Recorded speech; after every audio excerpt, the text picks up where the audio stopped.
Well, good evening. The microphone's really for the TV, not for you. I'm loud enough for this little room. Don't tempt me, Bruce. I'd like to welcome you to the Natick DPW. This is the Natick 101 sessions, and we're doing the DPW tonight. So we have a bunch of speakers that we'll go through. I just want to kind of go over the format of what we're doing tonight. We're going to have a 60-minute presentation. I ask you to hold your questions during the 60-minute presentation. We'll have 30 minutes of Q&A after the presentation. And then for the people that are here live, if you'd like, we'll do a tour of the DPW after, which is usually a pretty good highlight. Welcome. So for questions, tonight we have a way to do it. So after our presentation, for people in the room, we'll pass the mic. For people out on Zoom land, we have a QR code and a web address that you can type in your questions. We'll get those questions live, and we'll be able to answer them at the end of the session. So if you could just go to the next slide, Brian. So what we have tonight is 5 people that are going to speak, or 5 departments that are going to speak. The DPW is made up of 91 employees. We were established in 1921, so over 100 years of service to the town of Natick. And what we hope to do tonight is get you to understand that in your daily lives, you might not think of us too often, but we're here to support you from the moment you wake up and brush your teeth and take a shower, to getting to work, to just about every piece of horizontal infrastructure in this town. Every road, every water pipe, every sewer pipe, drainage pipe, every tree, every grass that's mowed on a public piece of property. This is the support we provide. And I'm going to let some amazing people tell you about that. These are the supervisors, incredibly dedicated people. Everybody in the DPW is dedicated, and this work can't happen without the supervisors. And I probably don't thank them enough, but you're going to see some pretty amazing people tonight. This team, I've worked in a lot of places in my life. This is probably the best team I've ever worked with. Very, very competent people. So I'm going to let them tell you about the DPW because they're going to do a much better job than I can. So I am going to welcome up Bill McDowell. Bill McDowell's our town. Oops. Oh. I'm your MC. I'm your MC for tonight. My name is Bill Spratt. I'm the Executive Director of Public Works and Facilities. I've been here for about 4 years. I started in Natick as Director of Facilities. When Jeremy Marcette went on to the town of Sherburne, I took over on the DPW as interim. And then from that time, I've been working both on the DPW and facilities side. So that's who I am. Thank you. You're supposed to hold your questions to the very end. So, all right, so I'm going to welcome up Bill McDowell. He is our town engineer. Thank you. Bill Spratt, Executive Director, Public Works and Facilities, one of the amazing people. There's other amazing people back there, but they put me up first just so we can get through this. I'm Bill McDowell, Town Engineer and the Supervisor of the Engineering Division. We're a 5-member division. There's 2 professional engineers, 2 Bachelor of Science engineers, and 1 single GIS specialist within the department. I graduated ULowell in 1988. I've worked at 2 other communities in the state of Massachusetts. I've been here since 2017, so this is my 8th year here in Natick. Next slide, please. So the work that I do is pretty much road-centric. What you see here is a network of the road system in Natick. What you see on the map, the green roads are the accepted streets. The red roads are the unaccepted streets. Unaccepted streets means the town has not taken over either ownership or an easement for the right-of-way over those roadways. And the distinction is such that I am not allowed to spend public funding on a non-accepted road. In March of 2023, the Select Board adopted a policy by which citizens can write a petition, or I'm sorry, they can fill out a petition that's provided by the Engineering Division They bring it to me, we evaluate the roadway and present a report to the select board and then ask them whether or not they would sponsor a warrant article for the acceptance of the street. So if you do live on an unaccepted way and are interested in getting it accepted, you can go to the engineering division page of the DPW website, look up that process. Down at the bottom of the page, you'll see unaccepted street policy, and you can find out how that's done. Next slide, please. So as part of the roadway, keeping up with the condition of the roadways is something that we do. It's something that's very important to do. It informs our 5-year roadway improvement plan. What you see here, unfortunately, it's a little bit condensed. This is a static image, but this is a GIS representation of the town and all the streets. What you see here in the colors, that's the condition of the roadway, and that is determined by electronic data collection. It's hard to see here, but there's a small camera on this. This is a town operational vehicle. There are 8 vehicles that have this equipment on them. There's a small camera that takes digital photos every 150 feet as the car is in motion.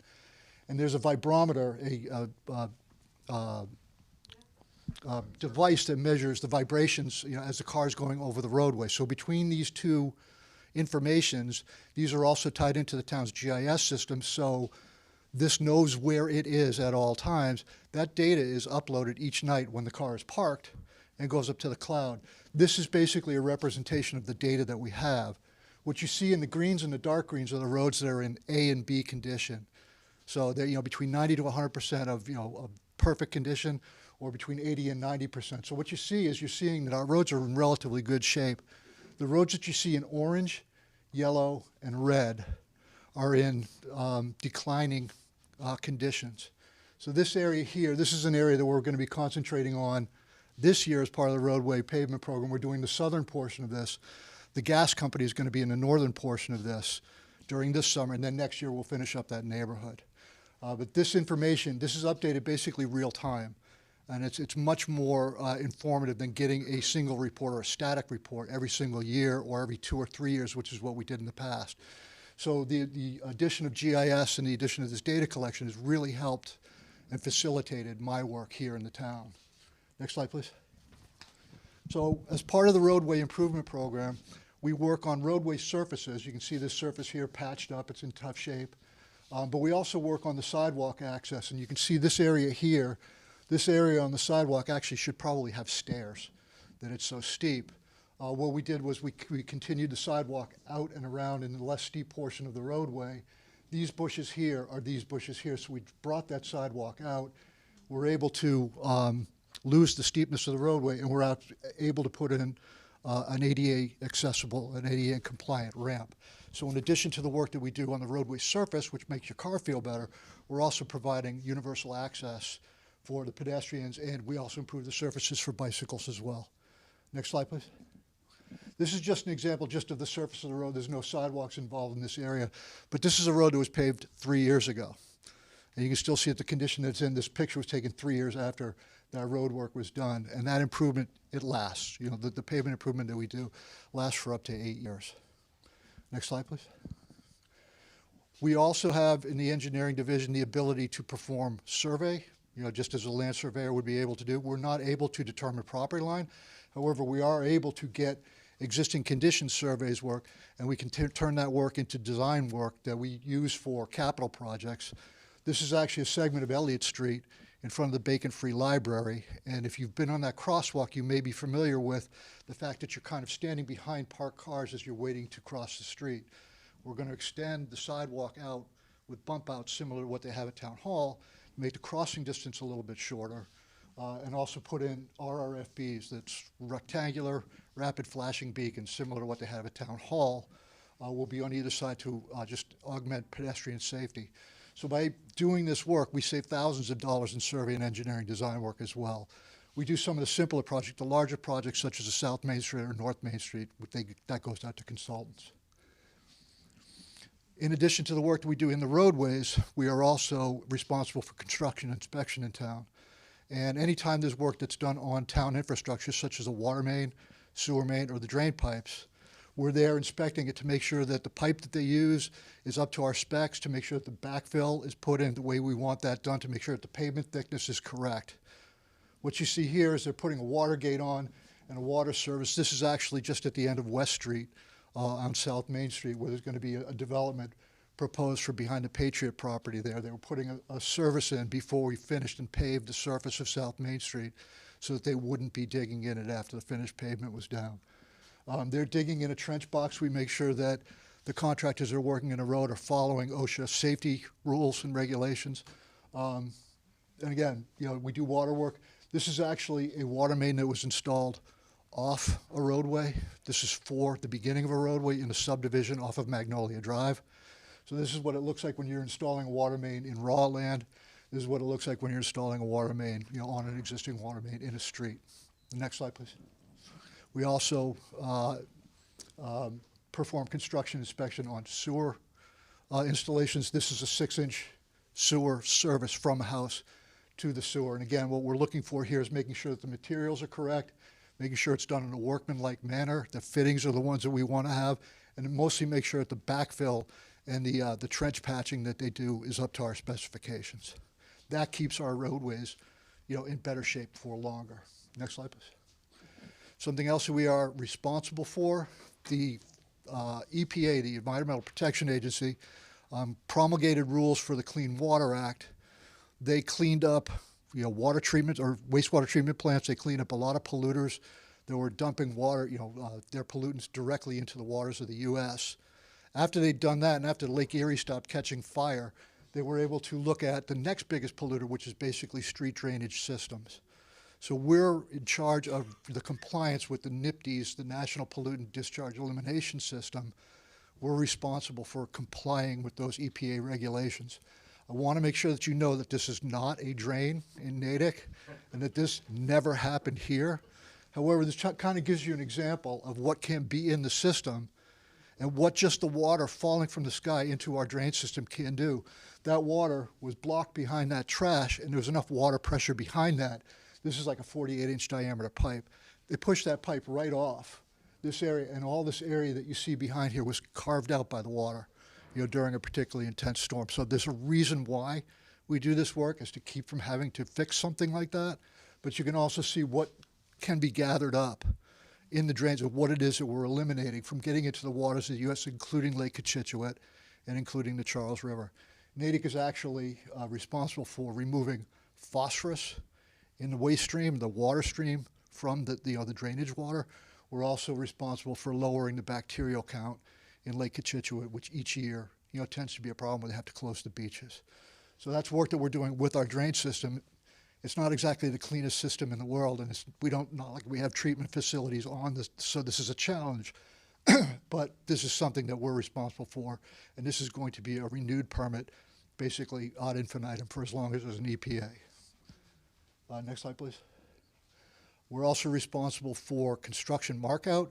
We have all the record plans of where the utilities are in the street. In Massachusetts, it's a dig-safe state. A contractor has to mark out an area where he's working, and you'll see our people out there with paint marking where the underground utilities are in that area to make sure that the contractor, when they come in, do not hit this. And this is something that we do day to day, every day. Probably one of the more important things that we do. Very, very low-key kind of work. However, it keeps you from losing your water or having a sewer break or things like that, because there's contractors digging on our road every single day. And we mark out every single construction site to make sure that they keep our infrastructure safe. Next slide, please. We are also the arbiter, or the custodians of all the plans that we have in town. The building plans. This is a subdivision plan.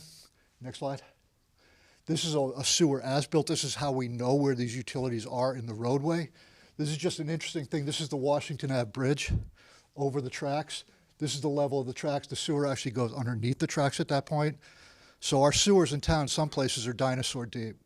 And this is how we find them later, and how we keep other people from finding them by accident. And next slide.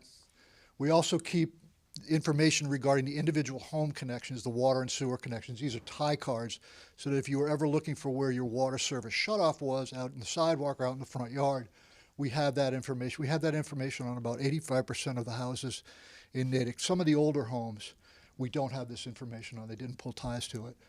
This is kind of the evolution of the tie cards as you see it, from the old hand-drawns up to now what we're doing with CAD.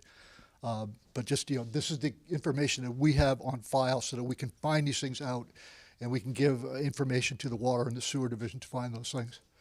That's all I have. I'm going to be followed by a truly amazing person, Rich Ames, who's our GIS supervisor and our resident sky god. Thanks, Bill. Thank you, Rich, as well. All right, good evening. My name is Richard Ames. I'm the GIS coordinator for the town of Natick. Next week I'll be here 20 years. I grew up in Natick, so it's nice to be still be working for the home. And I swear I have the best job in the entire world, and it is a thrill to come into work every day with all the cool stuff that I get to play with, from the maps and the computers to the drones. It's a real. I'm truly grateful. We're gonna do. Well, we'll talk a little more about me. So I'm basically in charge of the spatial database for the town. So if you imagine the town of Natick, and basically you imagine it's a filing cabinet shaped like the town of Natick, and you can basically reach into any part of the town and you can pull out the relevant information. And my job as the GIS coordinator is to make those data available in whatever format people from boards to other department heads, to residents, whatever format they need the information in, so my job is to make it available and keep it accurate and up to date and secure. So Natick GIS, back in 2022, we moved all of our infrastructure up to the cloud, so we have no more servers or any computers basically on the town side of the network. Everything is cloud-based. So that makes it much easier for us to share across departments, but also with other towns or other vendors, anybody. So it just makes life a whole lot easier for me, and it's one place for the data to live. So now we're going to dive into some live demos, and we're going to start with some of the things that I do on the town side. If we have time, we'll dive into some of the public-facing stuff as well. Okay. There we go.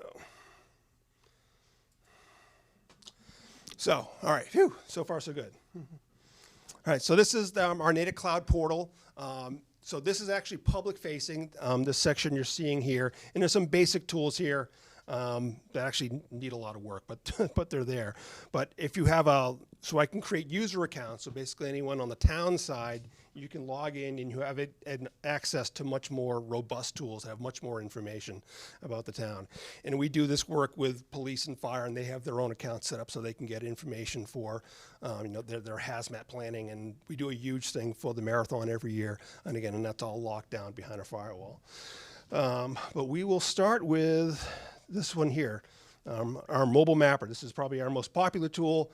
It's been with the town since before I started, honestly, and it's been evolved through platform to platform, and now it lives up in the cloud. And you'll see on the right, on that side, all the different layers that we can turn on here. So we've got watershed boundaries. We can bring those up. Again, that's the Concord and the Charles River watersheds. And we can go down there. We can bring up a sewer layer per se, and we'll dive into this and we'll give it a second to draw. And now we're seeing basically the entire sewer network for the town. So all the green lines are all the gravity mains, the green circles are where all the manholes are, and the purple lines are basically is the MWRA trunk and interceptor lines that take everything all out to Deer Island. And then also built into here is anywhere you click, and you can get access to the as-built plans that Bill McDowell was talking about as soon as this draws. There we go. Phew. All right, that worked. And this is available on any device. So again, from laptops, from phones, and that was actually the big driver to make this thing work was when we got it to work on phones, because we would give them the crews laptops and they didn't want to use laptops. We gave them tablets, they didn't want to use tablets. But once I put it on their phone, oh sure, everyone knows, everyone likes surfing on their phone. So, and then in these plans you can zoom in and get all the information that you need. All right. And again, we have these similar sets for all the different utilities. So again, that's the water system. We even have all the Eversource data, so this is where all the poles are, including the ornamental poles that all live downtown.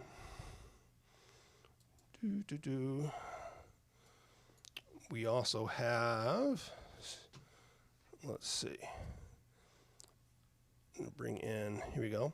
This is every single meter in town. So there's some 14,000 meters throughout the town. And this is kind of the backbone of our metering system as well. And then basically any meter that you click on here, we'll pick on this one right here. Again, you get some basic information from the current, last time we read the meters. And then there's that tie card that Bill was talking about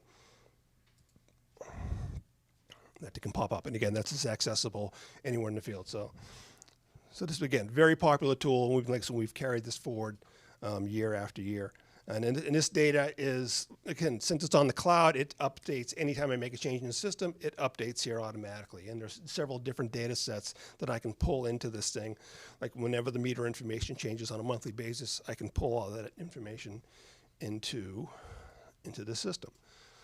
All right, let's pop back to here.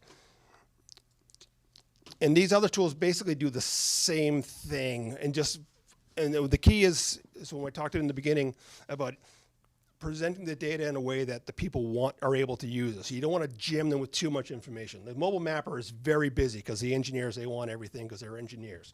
But this one, yeah. Right?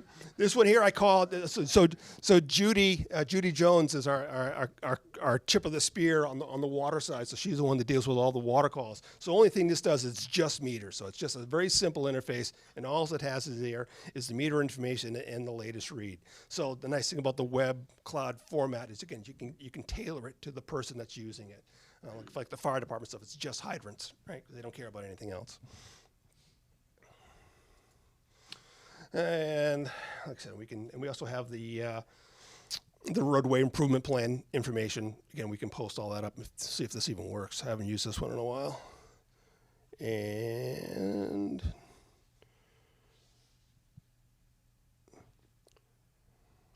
right, out of date. So the perils, so that's how you know it's a live demo, because it just screwed up.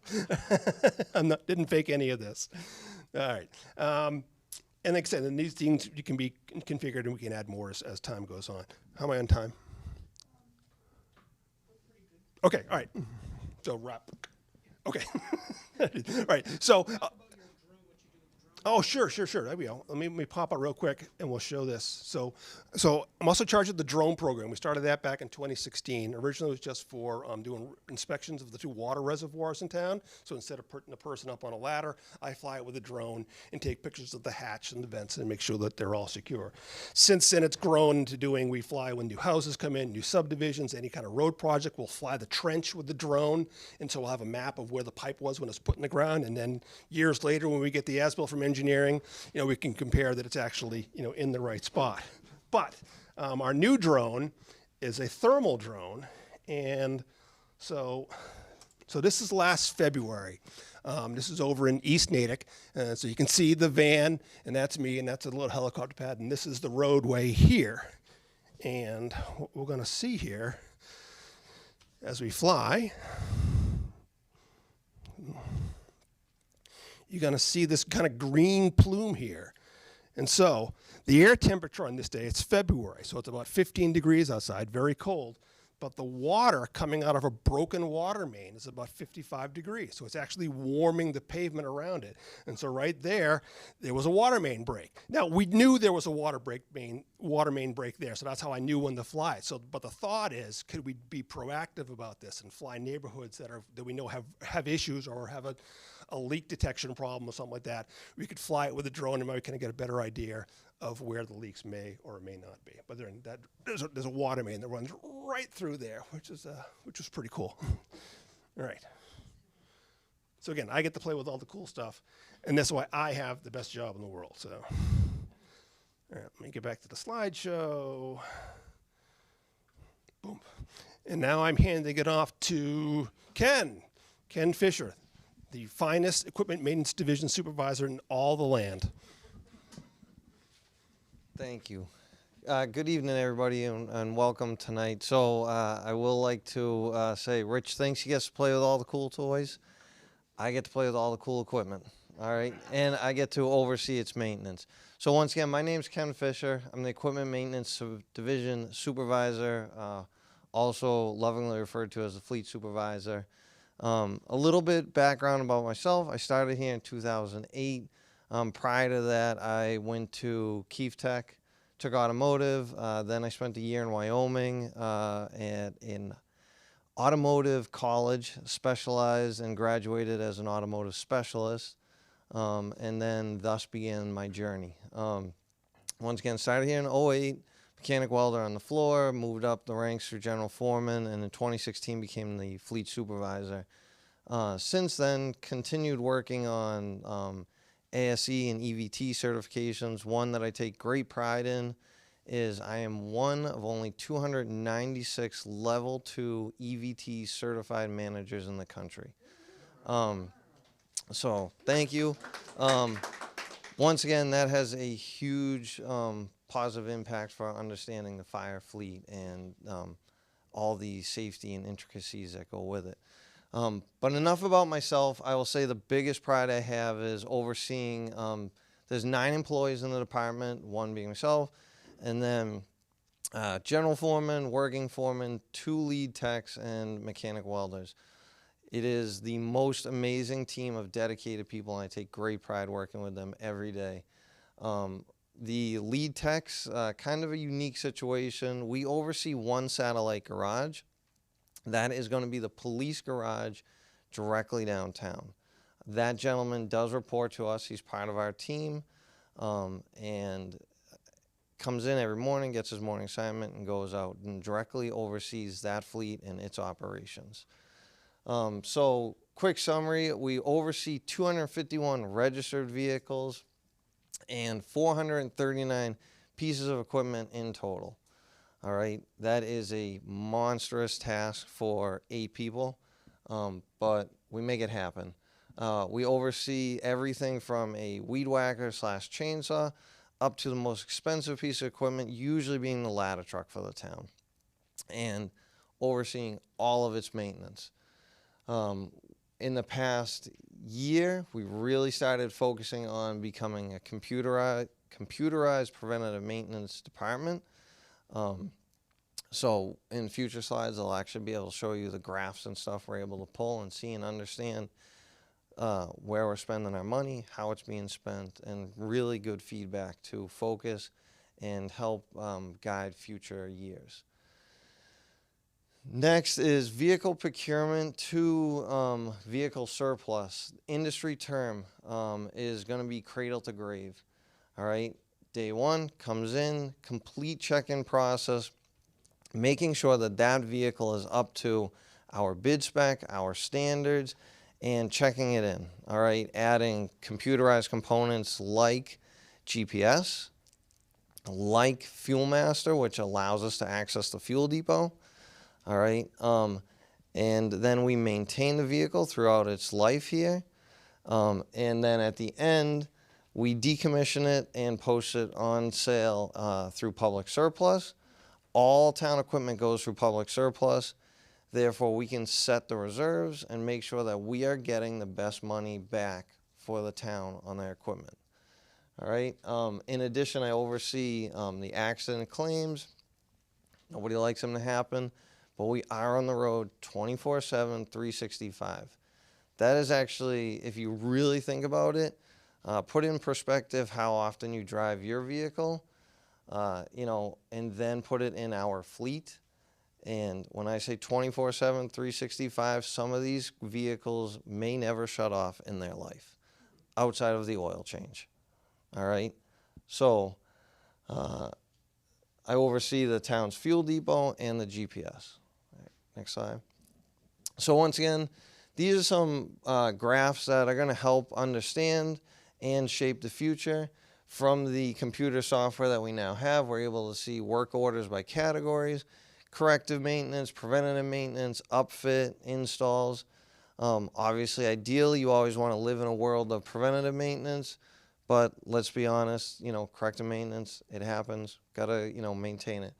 We can break it down, percentage of vehicles by department, police, fire, DPW, town hall, all of that, and percentage of cost per corrective maintenance, snow, preventative. So that's all interesting data that we are really actively gathering and understanding to help shape the future. Next slide. So this is just to reiterate, once again, our department oversees police, fire, DPW. If the town owns it, we're in charge of maintaining it. Police department, one of the great things I like to talk about that, Green Fleet. Everybody wants to know Green Fleet initiatives. How are we doing it? Our police fleet, all marked frontline cruisers, are now officially hybrid. It's amazing. The positive impact that we're seeing from the hybrid cruisers. I could go on forever, but I won't. Then obviously, once again, we oversee the town's fire fleet and everything within that fleet. So, and that is a huge task to maintain those to NFPA standards. All right, there are guidelines that literally dive way deep down into the weeds to if there's a little nick in a seatbelt, depending on what seat that seatbelt is associated with, deems if that truck is legally out of service or still in service. These are all guidelines we must follow. All right. Next slide. I actually love this slide right here. I think this really does a great job portraying what we do for the town, both preventative and corrective maintenance. I'm a firm believer, and this is why I am very proud of the team. The best techs are the ones we employ, all right? We bring a vehicle in, we prep it for the winter. Post-winter, we go back through it. We have a dedicated team that is going to make sure that the best repair and the best care is happening. We bring it in and we check it from the front bumper to the back bumper. When you go to a dealership, their focus is purely the one item you brought it there and maybe a few others to, try to upsell some business. Our job is safety first, all right? So we get to make sure that everything is 100% up to snuff. And if it is, then operationally, all my colleagues that I'm honored to work with get to oversee their teams and their operations, and it goes smooth and unhindered. So this is just an example of what we do. And I mean, we literally took the whole cab apart on one truck just to fix a leak. Like we get into it. So next slide. Another thing that we love doing in the shop is the opportunity to save money and elongate the life of vehicles when possible. So for example, the truck to the left, I had a quote to put a new body on that, $35,000. We rebuilt, not so much rebuilt, fabricated from scratch, bought the steel in-house, and did that project for $3,500 and added about 4 years of life to that truck. All right, so we love taking those opportunities when the opportunity presents itself and it is a correct fit. Same thing goes for the trailer. Brought it in, completely tore it down, rebuilt it. That trailer we quoted, same ballpark price of 35 grand. We are out the door for 5. So, and that trailer will probably, well taken care of, might outlast my career. So, that is, those are the things that are fun, enjoyable, and I get to do it all with a great team. So, that is, pretty sure that's it. So next up, oh, actually, I apologize. One more quick slide. Like I said, GPS. All right, we do track every piece of town-owned equipment, especially, I'll be cautious, not everything, but if it's snowplow related, and can have a positive impact, we track it. Trash, plow, so on and so forth. And then Fuel Master, we actually have it on tight lock and key. You cannot fuel up a vehicle at our fuel depot, which you would have seen when entering, unless you have the proper programming and stuff wired in. We do that all on the check-in process. All right, so for those that thought you may get free gas on the way out, declined. All right, so anyways, thank you. I will be honored to pass over to the Highway Sanitation Supervisor, Brian. Good evening, everyone. For those of you that don't know me, my name is Brian Casey. I am the supervisor of highway sanitation and recycling. I've been with the town for just over 22 years. Oh, I'm sorry. Yeah, just over 22 years. I got my start on the back of a trash truck. Worked my way up to numerous positions to supervisor. It kind of gives me a unique perspective and respect for each position. You know, I know what it's like to go out and pick trash in a solid week of rain and plow snow and sand for 3 days and never leave. So it helps me, you know, manage staff and obstacles, I guess. I'm sorry. So on the highway side of the division, we have 14 employees that go out on a daily basis. We tackle street sweeping, main road sidewalks. We try to hit every neighborhood and main road at least once. School parking lots, municipal buildings. In our inventory, we have over 350 crosswalks, stop stencils, 300 miles of center and edge line. We do parking lots not on an annual basis, but you know, as needed. We have the ability for marking removal, pothole repairs during the winter. When possible, we try to do hot mix, but you know, ends up being sometimes cold patch, and then we'll go back and repatch with hot mix. We have over 36 dirt roads in town that we regrade annually just to ensure that we can provide emergency services and curbside collection of both trash and recycling. Next slide. We do a lot of asphalt berm work. Some of it's due to plow damage. You know, early snow and less frost sometimes, you know, push into the curb. There's not a lot of backing, so there'll be some damage there. We do it to control runoff, to direct water to catch basins, sometimes erosion control and island installation. We do a lot of drain system repair, catch basins, manholes. You'll see a drain pipe there we replaced on a section on Middle Street that was root intrusion.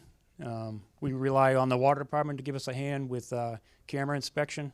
We do a lot of root cutting and jetting with them. Sometimes we ask a little too much of them, but next slide, please. And then sidewalk work, we do a lot of asphalt, concrete repairs, tactile pad installation and remediation, ramp work. Next slide. And on the asphalt side, we have the ability to mill. We have a new infrared heater that we played with it a little bit last year, but I think we'll get to deploy that a lot more. That's kind of larger pothole repairs that, you know, won't require cutting or milling. Milling's a slow process, so that in 15 minutes brings it to the temperature that it comes out of an asphalt plant. So we're hoping to get some good use out of that. We have a paver that does a max width of 6 feet, so we're able to do some milling and trenching with that. Next slide. We have an in-house sign shop that allows us to produce METCD compliant street signs, regulatory signs. We do all of our street signs in-house. We do almost every division's vehicle graphics. The police department is going to drop off 3 new Harleys that will print and cut the graphics package and install that this week. Next slide. We provide a lot of support to other divisions, such as, you know, flu clinic, hazardous waste day, support for the marathon, the elections, traffic control for police and fire. Next slide. And on the trash side of the house, we, with 12 employees, we go out every day with 3 two-man crews, and we, you know, collect trash curbside on a weekly basis. We do curbside bulky pickup every Monday. We transition to online sign-up to try and make it easier for everyone. And we dump trucks daily in Millbury, so that trash is incinerated and turned into energy. And then twice a year we do curbside yard waste pickup. And then 3 automated trucks go out every day and pick up biweekly recycling routes. And we take that to E.L. Harvey in Westboro for recycling and sorting there. And then at our recycling center, we're open 4 days a week. We collect just over 800 tons annually of various streams of recycling. And quite a bit of yard waste, 13,000 cubic yards of yard waste, both curbside and drop-off, which local companies take and they'll compost that into loom and and recycle the wood chips for bark mulch. Next slide. And then in the winter, snow and ice operations, we in the last couple of years, we transitioned to pre-treating when possible. You use a quarter of the amount of salt melting snow from the bottom up as you do from the top down. So when possible, when we know it's going to snow and it won't be a waste, we try and pre-treat the best we can. We start with main roads, hills, and then into the neighborhood roads. We constantly monitor road temperatures. Salt works pretty good until you hit 20 degrees, and then it needs a little help. So we use mag chloride as like a pre-wetting agent, and it also just helps the chemical bond to keep the snow off the road.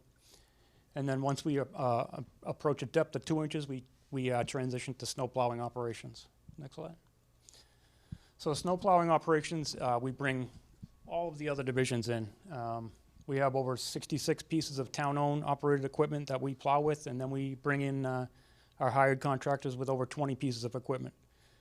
And then once the storm winds down, we transition back to salting, so we'll treat the roadways again, and that's kind of when we begin plowing our our main road sidewalks.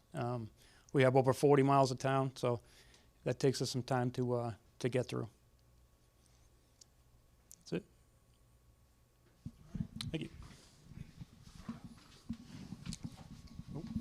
Thank you, Brian. Next up, we have Land Facilities and Natural Resources. Mr. Art Goodhind, who outdressed me today, and I'm a little upset about that, but we'll hand it off to him. Making it work.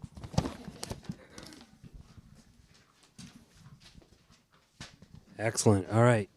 Welcome, everyone, to the Public Works. For those of you who do not know me, my name is Arthur Goodhind, and I serve as a division supervisor for land facilities and natural resources.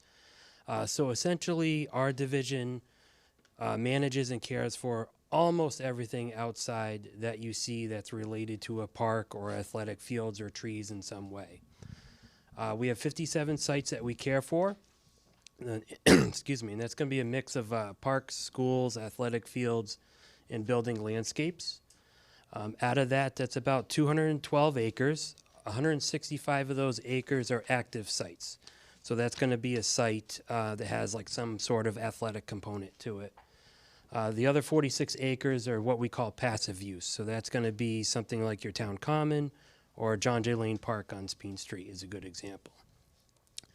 We do all that with a staff of 12 full-time employees and 2 part-time gardeners. So all your ornamental gardens, your athletic fields, your trees, your parks, and your tree work. Next slide. So a big part of what I do as supervisor is I'm tree warden. So a lot of people ask me, what is a tree warden, right? So essentially, your tree warden is your guardian of municipal trees. So that's going to be specific to public trees that are within the right-of-way boundary of a public way. So a good example of that is a tree that you might see between a sidewalk and the road.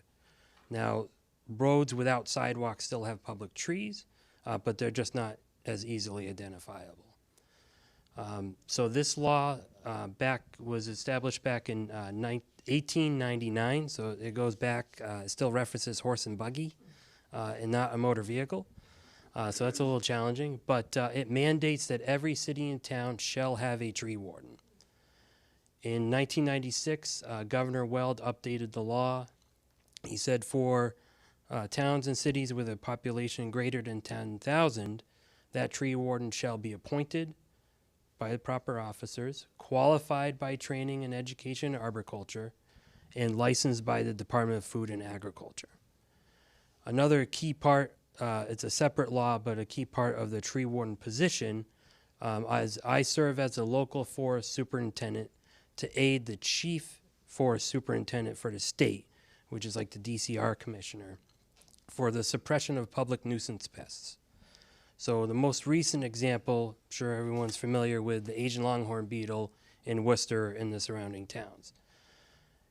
If that were to happen in Natick, that would be one of my roles as the local official to support the state official to eventually support the federal effort for that. Next slide. All right, so we do have all of our not all of them, but most of them inventoried. So we have 3,000 public trees. So that's going to be a mix on what are public trees along the street, parks, and school property. Of that 3,000, we have 56 genre, 119 species, and currently it's valued at over $13 million. It's a really cool system. Every attribute is counted for those trees, and we also have a risk assessment, which helps us with our work plan, what needs to be removed, what needs to be pruned, and what's the priority for that to protect the public. We do plant new trees. We care for our existing trees, and unfortunately, there's times where we have to respond to storm damage and other emergencies. Next slide. All right.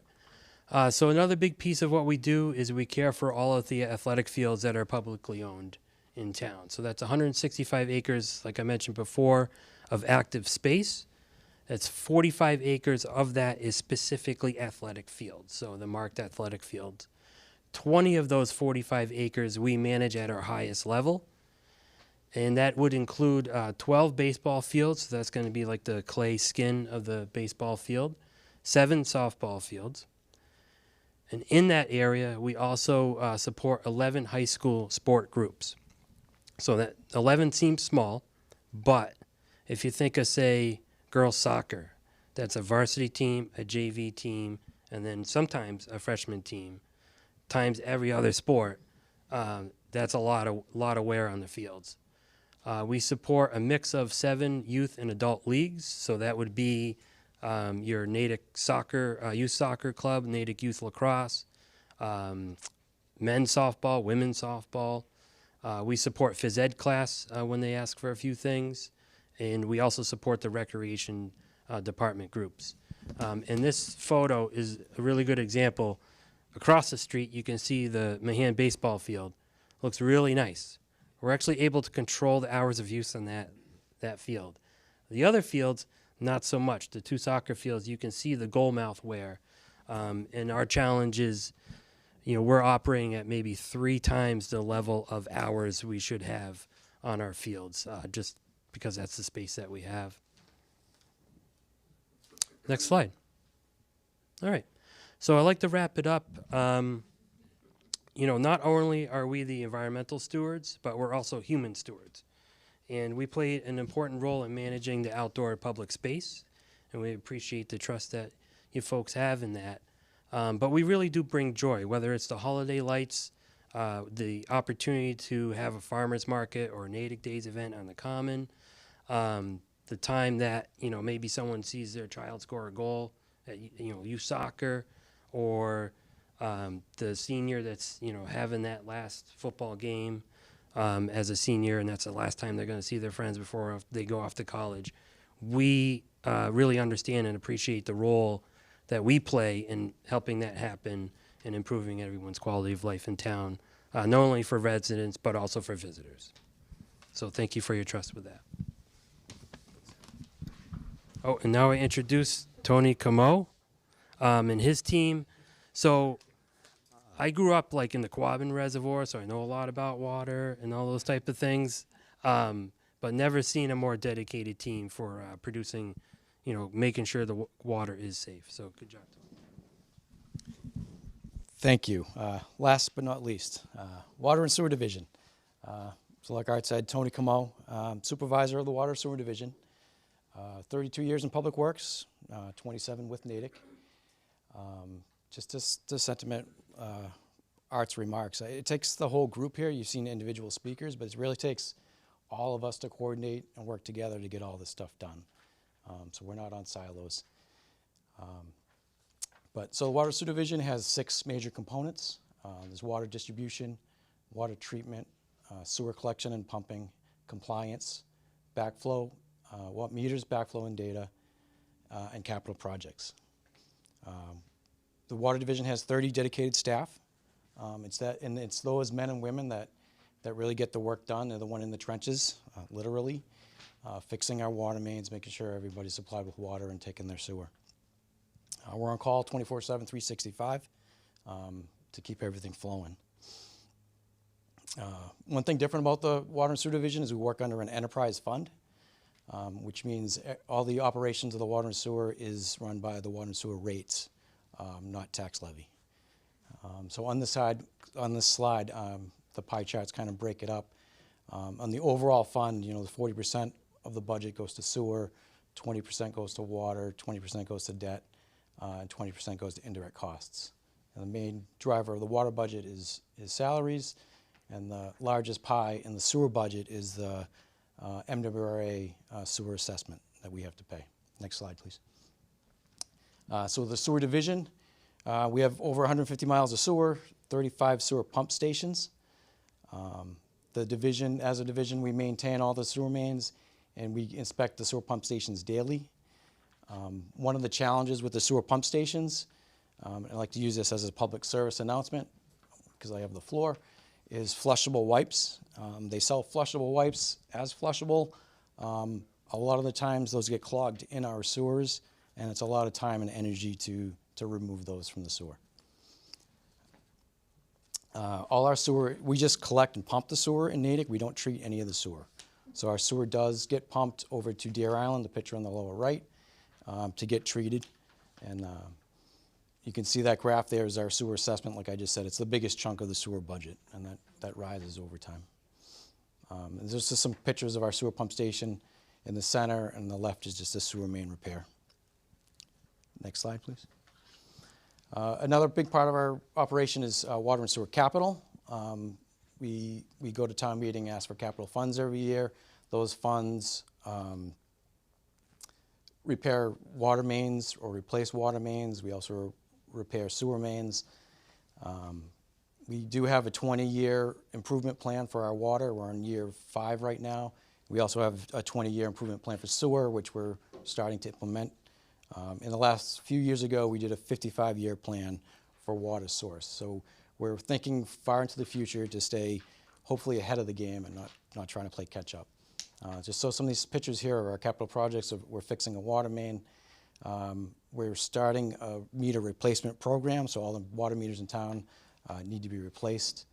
And the picture in the middle is the interior of a uncleaned and unlined water main. So that's just tuberculation built up on the pipe, iron and manganese, and that gets removed and gets lined. You end up with a new water pipe. Next slide, please. So water division. We have approximately 200 miles of water mains through the town. We have 10,000 water services, 14,000 meters, and 14 fire hydrants. We typically send out 2 dig crews a day. And they're either fixing water mains, like the broken one on the top left, or replacing services from the main to the stop. That's the portion that the town is responsible for. The portion from the edge of the pavement, or we call it the stop, to the house is the homeowner's responsibility. We also have 2 reservoirs in town. They hold a combined total of 9 million gallons, and we also maintain all the fire hydrants in town.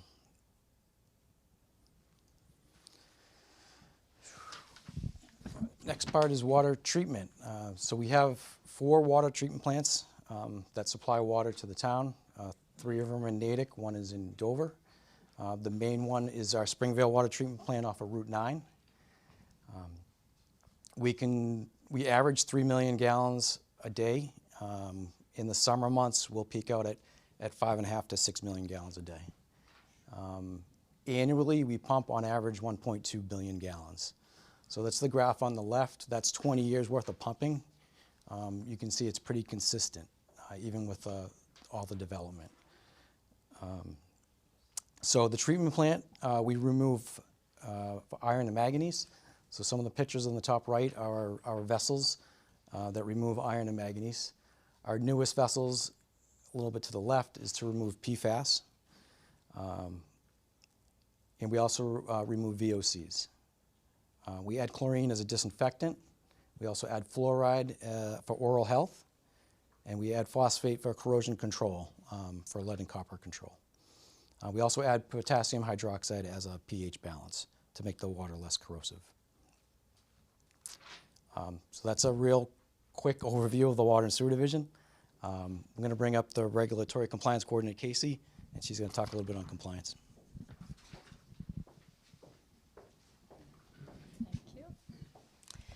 Hello, as Tony mentioned, my name is Casey Chapchak. I am the Regulatory Compliance Coordinator. And this July, I will have been here for 9 years, which seems like a lifetime to me, but dwarfs in comparison to Tony. And actually a lot of the other supervisors here. So clearly Natick is a place that people like to stay, which you love to hear. So I'm the Compliance Coordinator, so I am in charge of maintaining compliance with drinking water. And there's... completely lost my track of thought. There are a lot of things when it comes to compliance. So if you think of lead and copper, ever since Flint's, Michigan, there's been a lot of focus on lead and copper. So we have a lot of regulations that have come down the line with that. We have our annual water quality report. That comes out once a year. Actually, there's a new regulation coming down the line where that's going to come out twice a year, so keep an eye on that. I was going to talk a little bit about PFAS. Has anyone here heard about PFAS? Yes. I've received a lot of questions about that, so I did want to focus on that. So PFAS stands for per and polyfluoroalkyl substances, kind of a mouthful, and there are hundreds, actually thousands of compounds of PFAS.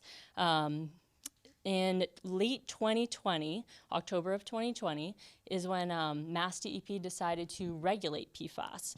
And the way they decided to do it was they took the six PFAS compounds that they deemed to be most important to regulate. So that has to do with how common they are in the environment and also how potentially harmful they could be to human health.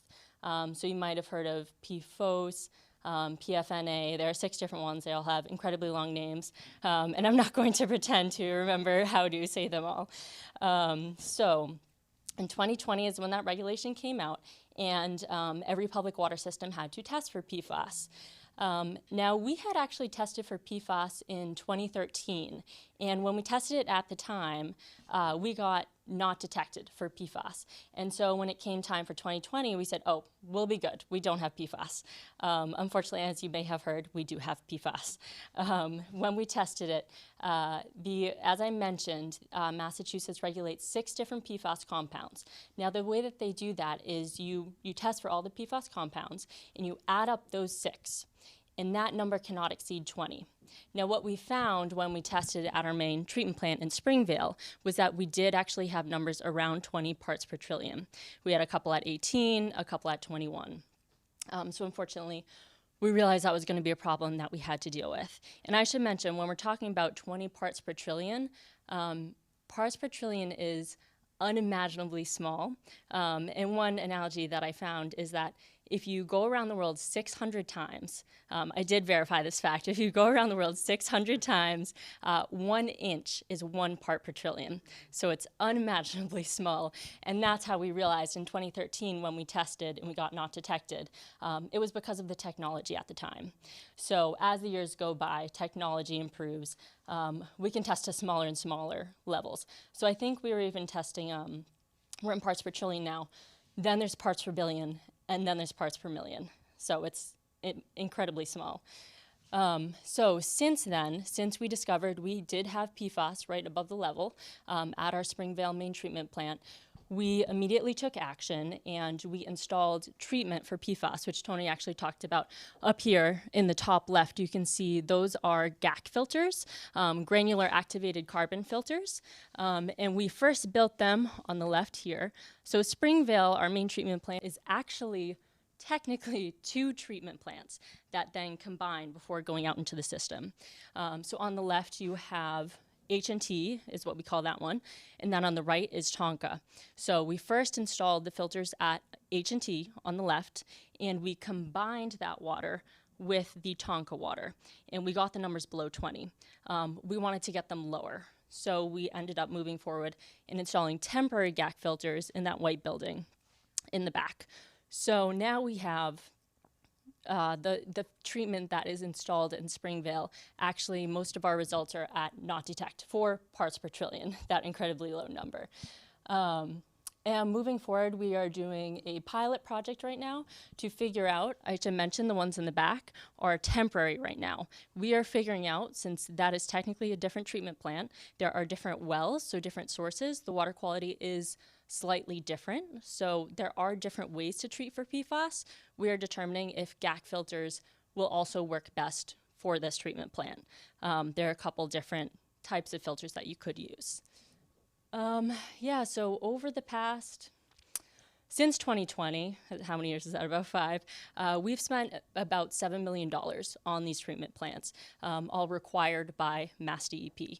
So moving forward, we are figuring out what will be the best way to treat moving forward, not only for PFAS, but whatever the next contaminant could be, because PFAS was the new lead, and before that there was something else.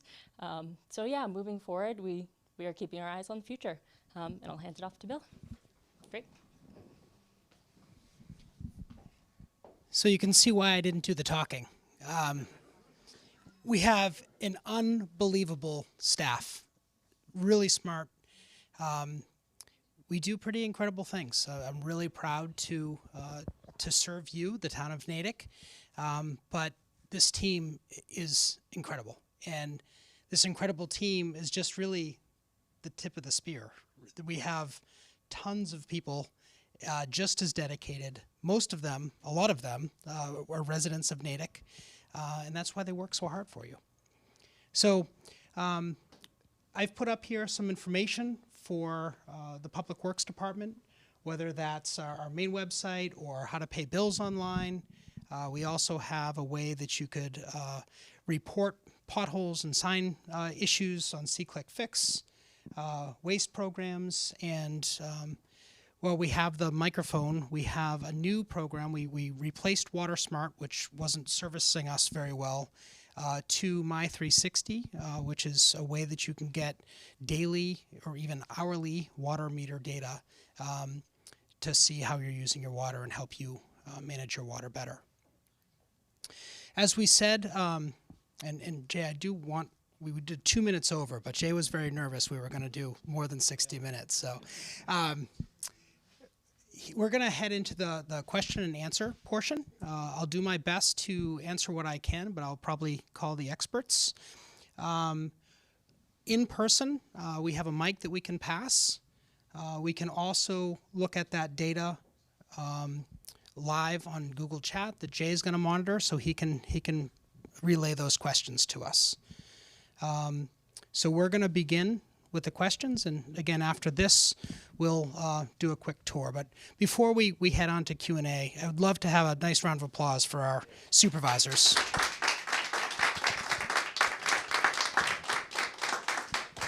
I truly appreciate you. You're incredible, and they just got to see a little bit of what you do every day. So, all right, let's start with the questions. Anybody in the room have a question? Sure. Randy, how do you want to do? Okay. I'll pass it just so folks know the bottom is the power button and the red light will turn on when it's on. It's a small room, so you should be able to.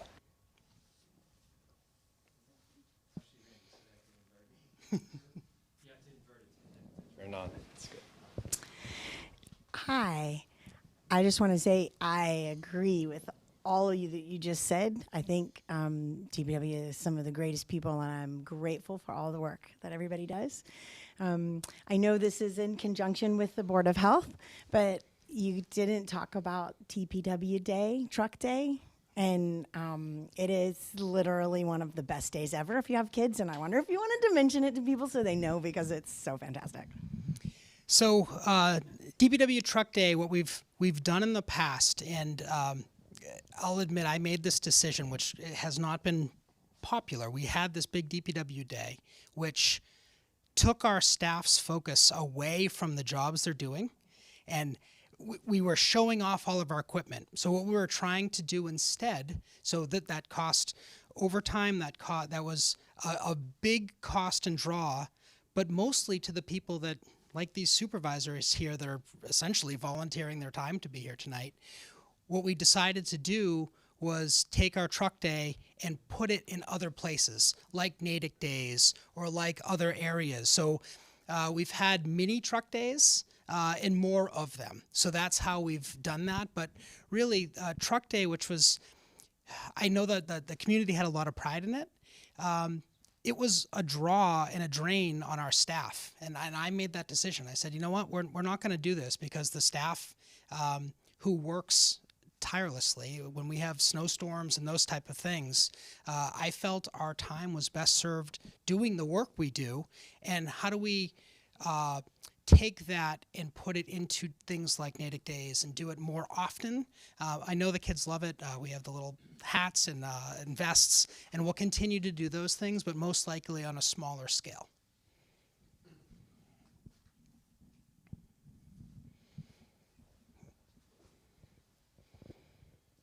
Son. Okay. Can you hear? Okay. My question had to do, there's an awful lot of data that you have stored. Could you talk a little bit about the security aspects of that and how you guys make sure that it's unhackable, I'll call it? Well, nothing's unhackable. But essentially, we partner with our IT support. In the past, we had done a lot of that on our own. Luckily, we have Tony and Rich, who are really experts in the IT area as well. So in the past, we had done a lot of things internally. We do store to the cloud. We do those type of things. We also have SCADA system in the water side. We are making a bigger push for cybersecurity with the partnership with Dennis and his team in IT. So it's definitely on our minds.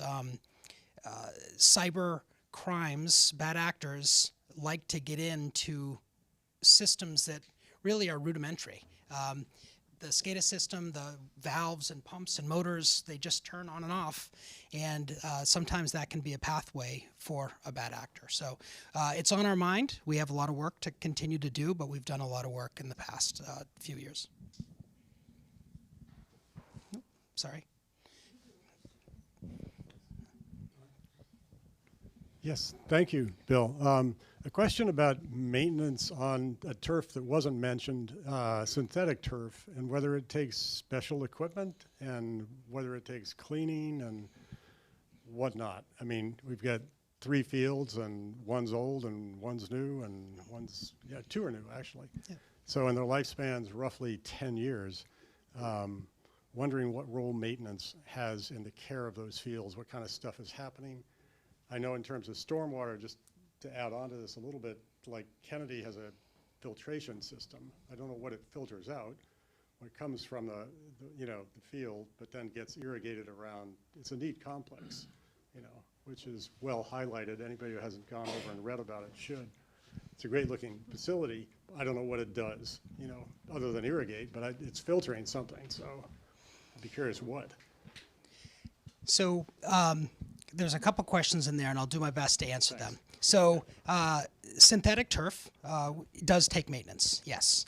As Art mentioned, and you saw on one of his presentations, the bare spots in front of goals and those type of things from overuse of a grass field. Turf mitigates that. Turf really can be used almost unlimited in time. It has a lifespan of about 10 years. You'll see the fibers start to deteriorate over time. The interesting part about turf, it's not the green grass-like fibers that you're playing on. It's actually the subsurface. The substrate is usually a crumb rubber. At Kennedy, it's a wood pellet that's there. That's the surface that you're actually playing on, and that's the critical part to maintain. So Art's team and also some higher vendors do that work where they drag through that substrate and make sure it's you're really protecting from concussions is really what you're doing. We do what's called Gmax testing, which is dropping a weight about the weight of a human head from a certain level, and the bounce back is you get a score, and we test our fields to make sure they're safe and playable.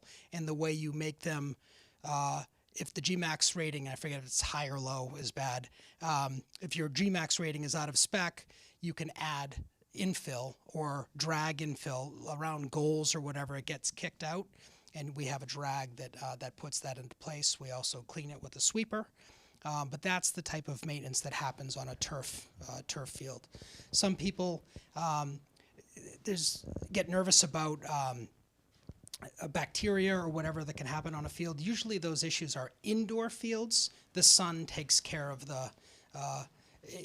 it's the sanitizer for a turf field, UV rays. And thank you. And the filtration system? Sure. So, what does that do? so underneath every turf field, whether it's filtered or not, I think what happens in Kennedy, I'm not 100% sure, but I'm pretty sure. So at Memorial Field up here, there's like a herringbone of pipes. If you kind of think of a fish bones, that's what collects the water. A turf field can take, I believe, up to 60 inches of rain in like a course of a day. They're meant to just drain off, and those pipes collect the water and it goes off. At Kennedy, what I think happens is that water goes into a holding tank that's able to be pumped. Am I right on that, Art? Yes. I can explain that a little bit. So the field itself has like plastic crates underneath that would collect rainwater. When the level is high enough, that goes into a smaller tank, which is used for irrigation water. That tank is also supplemented by a really slow filling well. That water is then pumped into a system which is like a little tiny mini UV light system, kind of like the MWRA does for the state, like for municipal water, but on a much minute scale. It just treats whatever UV light will kill. It's not buffered. It's not going to pull 1/1,000,000th of a PFAS. But it is filtered in some way. I think I don't think it's specific so much for like someone's health. I think it's to keep the system clean because you just don't know what's in that tank. Filter out particles too? I mean, stuff that might get water, drain. Yeah, so we haven't. It's really clean coming in, so that we're not getting a lot of like leaf debris and that type of stuff. It's all sealed. It would filter, and it would probably filter by clogging the system, and then we'd have to, reset everything and flush it out. Just a quick online one. So online, a question came in about some communities have kind of recycle and reusable used books, toys, other things, often referred to as like a swap market that might be available at a recycling center. Has Natick thought about it? If not, why? So the short answer to that is yes. The longer answer is all the things we collect take time, energy, and labor to sort and manage. The major problem we have is our recycling center is relatively small. So even some of the things, we're evaluating this right now, more to come, Select Board.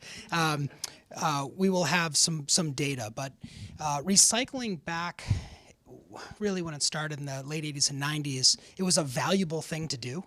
Recycling it cost more for us to get rid of recycling than it does for trash. That's a shocking number to get wrapped around your head, but that's the truth. So we have to really pick and choose what we do recycle and how well we recycle it at the recycling center. So those swap type things that you'd have for books or clothes or bicycles or whatever, that just takes space that we really don't have. And it also takes volunteers.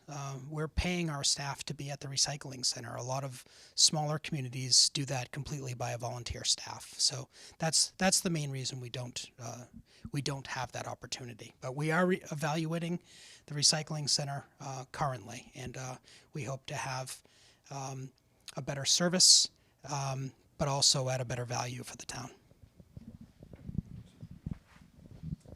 I wanted to ask if there's plans to put in the flashing lights at the crosswalk that's right at South Ave and 27. So our RFBs, as Bill will try to remind me, rectangular or something, flashing beacons. We have a safety committee that evaluates those, and currently I believe we have a backlog of somewhere between 14 and 20 lighting systems. They cost somewhere around $35,000 a piece. We're trying to do 2 to 3 a year. based on the priorities set by the safety committee. So on that specific one, Bill, did you catch that street intersection? Could you help me with that? Right at South Ave and 27, there's that crosswalk that people come out at night from the train station, and I see people almost every day almost get run down. Yeah, in front of the bank there. That actually is not on the list of the ones that have been vetted so far by the safety committee. There are 8 locations that we're going to be installing. Actually, this spring we got a grant from Mass DOT, so we'll be at the 8 locations that have been vetted and created by that. If you want to put that into the safety committee and we'll bring that up as an agenda item, that'd be something that would be evaluated. We have just recently, the select board adopted a policy for both crosswalks, and we have an RFB policy as well where the crosswalks are. So the RFB is kind of on top of the crosswalk policy, but there's not one planned for that location right now. So how do I get that?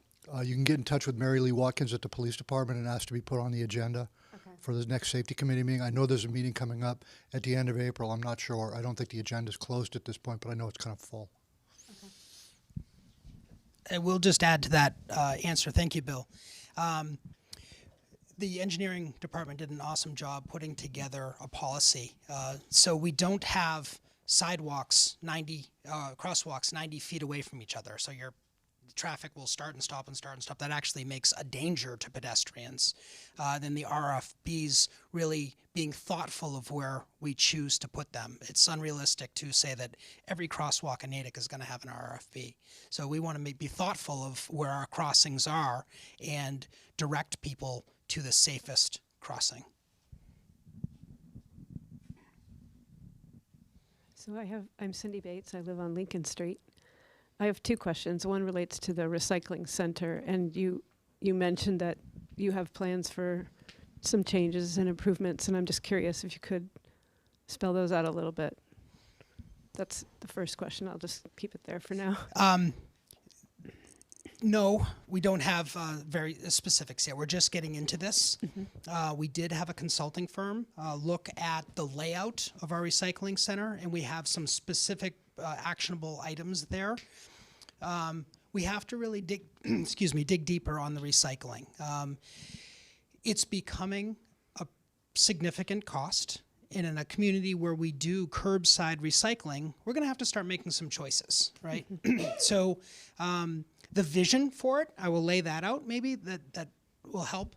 I want to make sure we're thoughtful in what we're doing, that we're collecting things that are easily recycled and not trash, essentially. So if we're going to make the effort to do recycling, let's do recycling well, so maybe we can get some value for that recycling.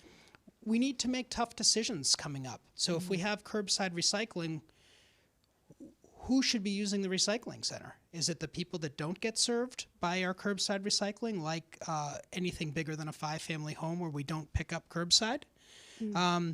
So those are decisions we're going to have to make. So I don't really know the future, but I do know that the future has to be affordable, done well, and supporting of what Natick wants.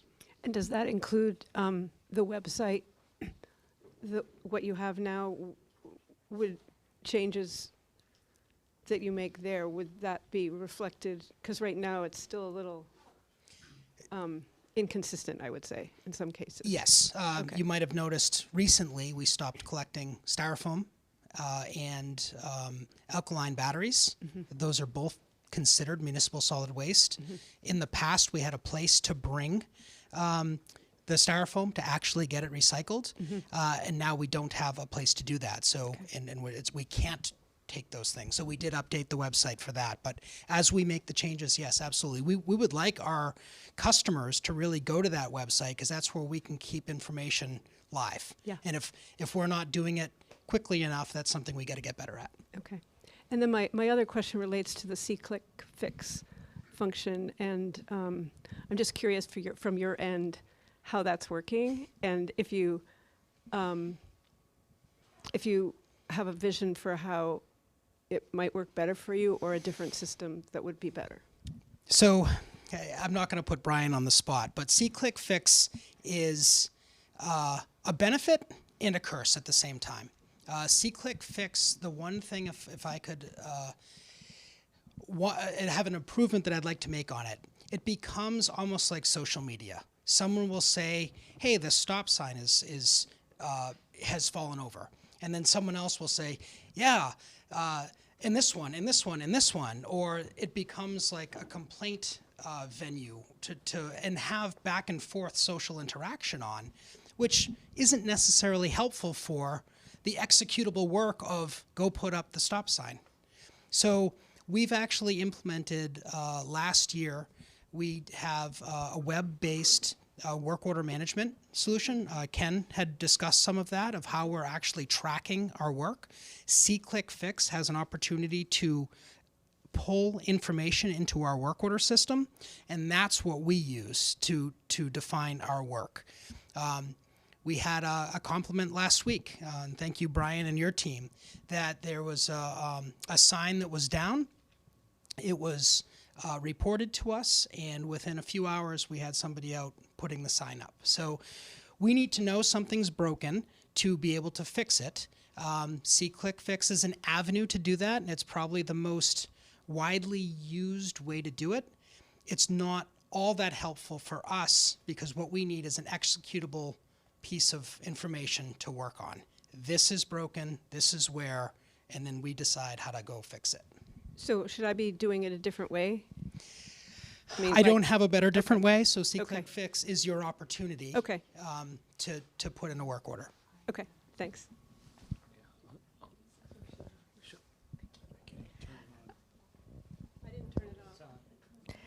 So I would like to endorse C-Click Fix because I've used it twice very successfully for two very different kinds of things. One was when road work was being done and they were putting these orange baffles in the drain things, and that work got completed, but the drain at my house never had that removed.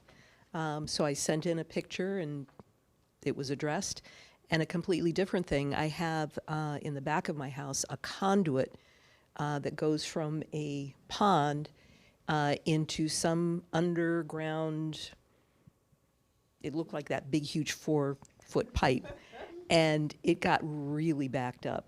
I mean, to the point where the water level was coming into the lawn. So obviously nothing was getting through there. And I sent pictures in, and one day it was gone. So it is a way for us to track data. So if we all use it to say, here's a problem and we'd like it fixed, that's ideally how it's done. You can also call our DPW phone line. And I think that's is there any other way we could get, do we have website access, or is there any other way we know from the citizens if there's a problem? Emails as well, yep. Quick question on, maybe it's not so quick. 20 plus years ago, the Soldier Systems Command in Natick there, they had a spill that was detected, the PC and DC, into the groundwater, and they put in a heck of a filtration system and been monitoring, and they said it was going to take 20 plus years or whatever, but we were very worried about Springwell.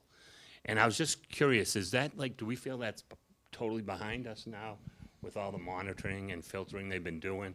I haven't heard anything. I was just wondering if that, and I know the PFAs, but that was always a big worry about our groundwater. So that specific spill, and Tony, if I'm off on this, come up and rescue me, but that is when we put in air strippers at the Springville treatment plant. So air strippers, essentially, there's a media in there, there is high pressure air, and that the VOCs get eliminated from the water from that. So I don't know if specific monitoring, I know we're still using the air strippers at Springville. Am I accurate on that, Tony? Yeah, you are accurate. So we do monitor the water going into the air strippers and the water coming out. So the water going in is below the maximum contaminant level set by the state. So it has decreased over the past I think it was more than 20 years ago. I think we're going back Late 30, 90s, 35. something yeah. like that, yeah. Now, they still, I think the Soldier Systems Command sends someone out to check there's wells like on Fisher Street and they seem to monitor them, I don't know, once or twice a year. But I didn't know who got that data anymore. It used to be a little, maybe it's at the library, I don't know. Yeah, so we don't collect that data, so we collect the data coming into our treatment Into plant. So there, we pump okay. out of the ground Yeah. and then we test it. And So the we know what's second coming in. question I had on the water side was there was indications about we might need to use MWRA water in the future. Is that? So yes, we have, as Casey so eloquently told you about PFAS and how we're treating PFAS, the majority of the only PFAS treatment we have is at Springvale. We also have a well called Elm Bank that's in Dover, and Elm Bank does not have PFAS treatment.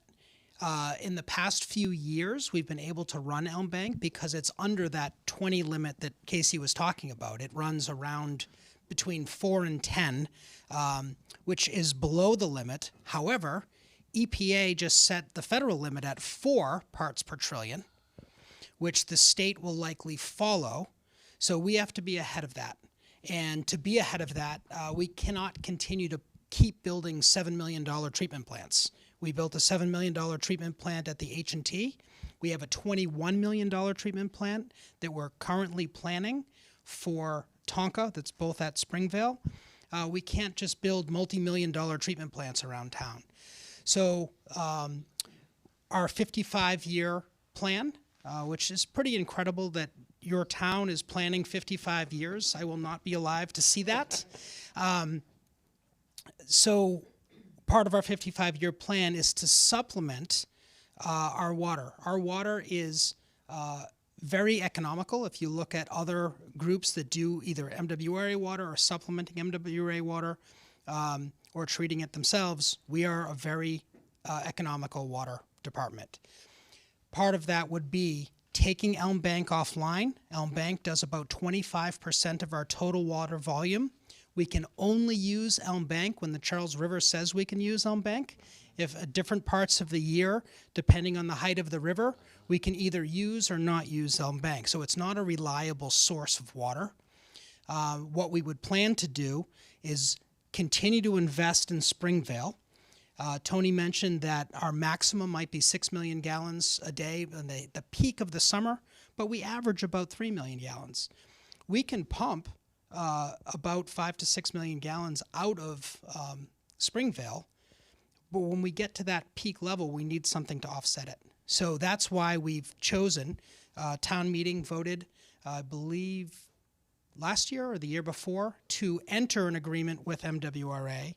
We are actively pursuing a supplemental connection, which will do about 25% of our water, which will be the exact replacement for Elm Bank, and we're working on designing that right now.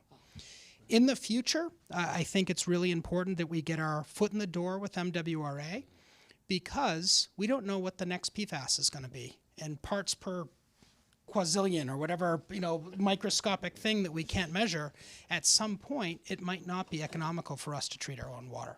So we want to keep all our options on the table. Thanks. Thanks. I guess first off, thanks to DPW for patching potholes. I remember like a year ago, my wife called and said there was a pothole in front of our house, and I was skeptical. I'm like, oh, we'll put it on a list and get around to it. But I came home the next day and it was fixed. So like that's super quick. Nice job. But actually, my question's about have we considered doing things like raised intersections and whatnot to improve safety? I was thinking like right near the train station would be a good opportunity. I see cars kind of rolling through stop signs all the time there, and having worked over in Cambridge, I saw a couple raised intersections in person, and you can see the cars slow down as they approach and go through, and it's much safer as a pedestrian going by there. So I'm wondering, would that be a question for the public safety or for DPW or whoever, and have we considered it? Yes, we've considered it. It has its own places. One of the main places I've seen a plan on the Main Street upgrades that we're looking to do. I've seen raised intersections in those design plans. We're still in the design phase of that. So that would be a good example of places that it has been considered. We do have other traffic calming, those type of things are called traffic calming measures. We do other traffic calming measures, but yes, that has been considered, and it is, I believe, still part of the design on the Main Street project. Another question is about trees. I know we talked about the right of way, so it's between the sidewalk and the road. I can think of a street near me where a couple trees have come down or have been taken down, cut down, everything, and it just kind of ruins the street. It's a lot less pleasant. And so, are those people required to replace them, or will the town replace those trees, or what happens in that scenario? Yes, we will replace the trees. Typically what we do, so we never want to take down a tree.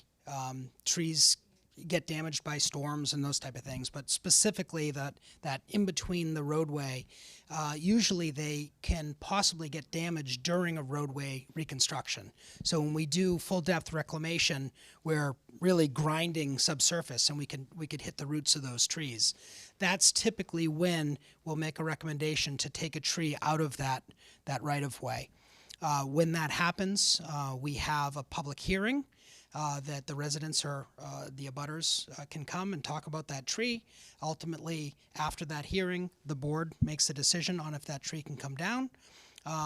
If we do take a tree down, we will replace that tree on the private property.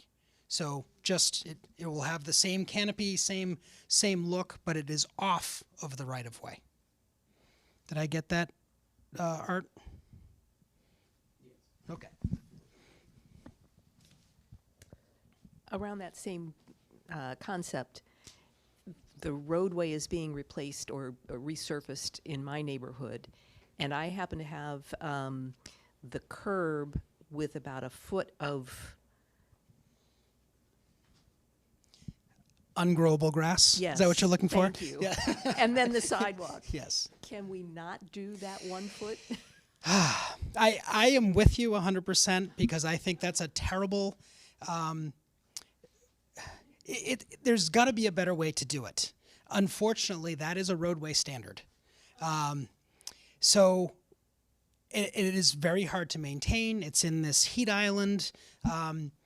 I'm with you. I'd love to find a better solution to that, but that is pretty standard in roadway design, and sometimes we don't have a choice to put that back. It also creates that separation between the road and the sidewalk, so there's safety concerns with it. If you can come up with a better solution, I'm willing to listen on that. How about it in a cul-de-sac? I'm not following. So I'm in a cul-de-sac, so there's not, the safety issue is really not there. Yeah, it comes down to like roadway standards and design. Okay. Worth asking. Can I just pause for a second? Sure. Is there any other online things that we need? There is one question. Okay. I just want to know, how involved will you be with the new construction of the bridge on 27 and Route 9? So that's a Mass DOT project. It's a $100 million bridge project. Yep. So our involvement is really just in utility intersections. So our water mains, our sewer mains will go through that bridge. So we'll be coordinating with Mass DOT there. We'll be working with them for communications and for traffic flows and those type of things. But it's really a Mass DOT run project, very similar to North Main Street. But we are involved, and we are involved in the updates and the meetings, the weekly meetings. So an online question is, as the state and federal regulations come in that are net new, what about the source of funds? Are there funds available, and how do we kind of reconcile that? That's the really challenging part about regulations. We don't control them, and typically there isn't a funding source behind them. So when the PFAS rule changed, or when it will change again at a lower rate, we'll be accountable for the regulation without a funding source to help. We do actively pursue that. We got SRF funding for the last project. We're actively pursuing grants, but the challenge is, until you know when the regulation changes, you're really reacting to it. There isn't necessarily a proactive way to deal with a regulation. You can keep your ear to the ground and understand that a regulation is coming. PFAS is a great example of that. We know the regulation is going to change. We have no idea what DEP is going to say for their regulation. So their regulation will either shut down Elm Bank or it won't. We won't know until they come out with that. So that is a challenge. So I'd like to thank everybody for coming out. I thought we had a great showing, great interaction. I hope you got to see what we are privileged to provide you for services. It is truly a privilege to work in Natick. We appreciate you. And we'll conclude this part online, and maybe if you'd like to stick around for a tour, we'll be happy to show you the rest of the DPW. Thank you very much.